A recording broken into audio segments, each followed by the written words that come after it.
નમસ્કાર મિત્રો, ભગવાન શ્રી કૃષ્ણએ મહાભારત કાળમાં જ કળિયુગનું વિસ્તારપૂર્વક વર્ણન કરી દીધું હતું. ત્યારે બધાના મનમાં પ્રશ્ન હતો કે કળિયુગમાં કેવા લોકો હશે, જીવન કેવી રીતે વ્યતીત થશે અને લોકોનો વ્યવહાર એકબીજા પ્રત્યે કેવો હશે. આ બધું જ એ કાળમાં ભગવાન શ્રી કૃષ્ણએ બતાવેલ હતું. આજે આપણે વાત કરીશું ભગવાન શ્રી કૃષ્ણ દ્વારા બતાવવામાં આવેલ 5 કડવી વાતો વિશે, જે આજે પણ ક્યાંક ને ક્યાંક અંશે સાબિત થઈ રહી છે. મહાભારત કાળમાં 5 પાંડવોના મનમાં કળિયુગ વિશે જાણવાની જિજ્ઞાસા હતી. એણે એકવાર ભગવાન શ્રી કૃષ્ણને પૂછ્યું કે કળિયુગમાં મનુષ્ય કેવા હશે, લોકોના વિચાર કેવા હશે અને મોક્ષની પ્રાપ્તિ કેવી રીતે થશે. આ પ્રશ્નો સાંભળી ભગવાન શ્રી કૃષ્ણએ 5 પાંડવોને વનમાં મોકલ્યા અને સાથે જ એ પણ કહ્યું કે તમે જે કાંઈ પણ જોવો એ મને વિસ્તારથી બતાવો. 5 ભાઈ વનમાં જઈ પરત ફર્યા અને ભગવાન શ્રી કૃષ્ણને શું બતાવે છે એ ચાલો જાણીએ. યુધિષ્ઠિરે એક 2 સૂંઢવાળા હાથીને જોયો અને એ ખૂબ જ આશ્ચર્યચકિત થઈ ગયા. જ્યારે યુધિષ્ઠિરે ભગવાન શ્રી કૃષ્ણને આ દ્રશ્ય વિશે બતાવ્યું ત્યારે ભગવાન શ્રી કૃષ્ણ બોલ્યા કે કળિયુગમાં એવા લોકો રાજી જે બોલશે કંઈક અને પાછળથી કરશે કંઈક અલગ જ. આવા લોકો બંને બાજુથી શોષણ કરશે. ભીમે વનમાં એક ગાય જોઈ જે એના વાછરડાને એટલો ચાટી રહી હતી કે એને વાછરડાને લોહી નીકળી રહ્યું હતું. ભીમ આ દ્રશ્ય જોઈ દંગ જ રહી ગયા અને ભગવાન શ્રી કૃષ્ણ પાસે આ દ્રશ્યનો અર્થ પૂછ્યો. ત્યારે શ્રી કૃષ્ણએ બતાવ્યું કે કળિયુગનો મનુષ્ય એના બાળકથી એટલો આસક્ત હશે કે એવી મમતાને કારણે બાળકોનો વિકાસ જ રોકાઈ જશે અને જે કોઈનો પુત્ર સાધુ થશે તો બધા તેને દર્શન કરશે, પરંતુ જો પોતાનો પુત્ર સાધુ બનશે તો ખુદ દુઃખી થઈ જશે.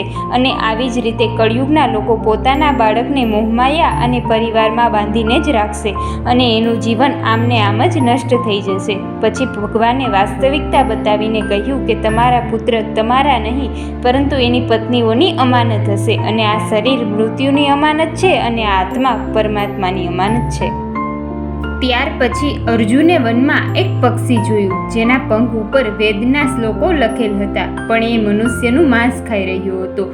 આ દ્રશ્ય જોઈ અર્જુન હેરાન રહી ગયા. આ દ્રશ્યનું વર્ણન કરતા ભગવાને બતાવ્યું કે કળિયુગમાં એવા લોકો હશે કે જેને વિદ્વાન કહેવામાં આવશે, પરંતુ એના મનની ઈચ્છા હંમેશા એ જ હશે કે જલ્દી કોઈનું મૃત્યુ થાય અને એની સંપત્તિ પ્રાપ્ત થાય. આ વાત કરતી વખતે ભગવાન શ્રી કૃષ્ણએ કહ્યું કે વ્યક્તિનો હોદ્દો ગમે એટલો મોટો હોય પણ એની નજર બીજાની સંપત્તિ પર જ હશે.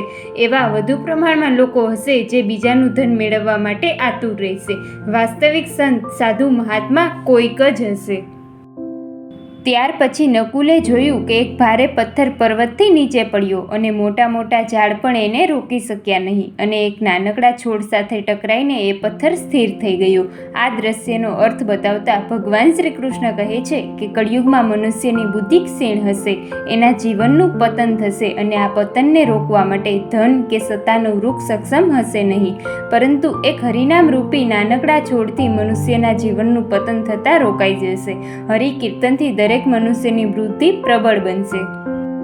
ત્યાર પછી સહદેવે વનમાં અનેક કૂવા જોયા જેમાંથી માત્ર વચ્ચેનો કૂવો ખાલી હતો જે બધાથી ઊંડો હતો. ભગવાન શ્રી કૃષ્ણએ આનો અર્થ બતાવતા કહ્યું કે કળિયુગમાં ધનવાન લોકો પોતાના શોખ પૂર્ણ કરવા માટે પુત્રી વિવાહમાં, ઉત્સવોમાં આવી રીતે કેટલુંય ધન ખર્ચ કરશે, પરંતુ કોઈ ભૂખ્યા માણસની સહાયતા કરવામાં એને કોઈ પણ પ્રકારની રુચિ હશે નહીં.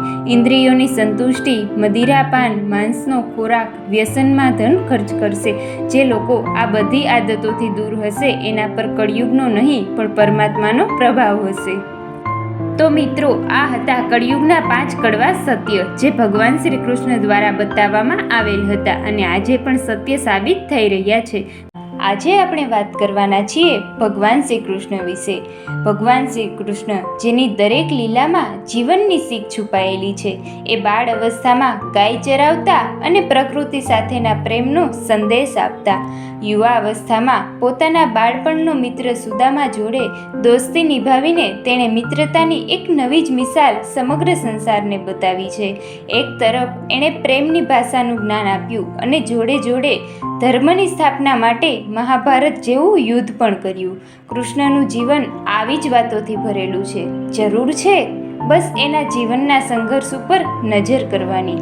એનું જીવન ચરિત્ર જાણવું એ ખૂબ જ જરૂરી છે.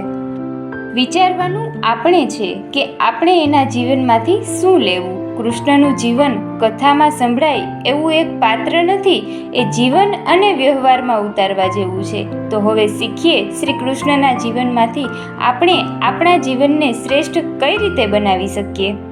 કૃષ્ણના જીવનમાંથી સૌથી મોટી વાત જે શીખવા મળે છે એ છે કે શરૂઆતથી લઈ અંત સુધી દરેક મનુષ્યનું જીવન સંઘર્ષવાળું જ હોય છે.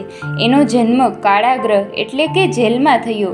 જન્મતાની સાથે જ યમુના નદી પાર કરી ગોકુળ લઈ ગયા અને ત્રીજા દિવસે એને મારવા માટે પૂતના નામની રાક્ષસી આવી ગઈ અને આગળ જતાં પણ આવા કેટલાય પ્રોબ્લેમો આવ્યા અને આપણને શીખવી ગયા કે તમે કોઈ પણ હોવ, જો આ સંસારમાં આવ્યા છીએ તો સંઘર્ષ તો આવ્યા જ કરશે. મનુષ્ય અવતારમાં આવીને કોઈ પણ માણસ બધા દુઃખોથી, જીવનની બધા પ્રોબ્લેમથી ક્યારેય બચીને જઈ જ ના શકે. જીવનમાં પડછાયાની જેમ સુખ અને દુઃખ આવ્યા જ કરે. આ વાત કડવી છે પણ સત્ય છે.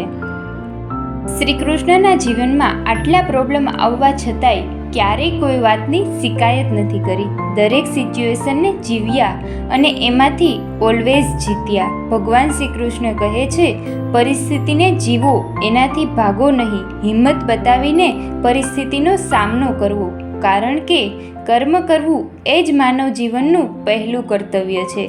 આપણે આપણા કર્મથી જ પ્રોબ્લેમને જીતી શકીએ છીએ.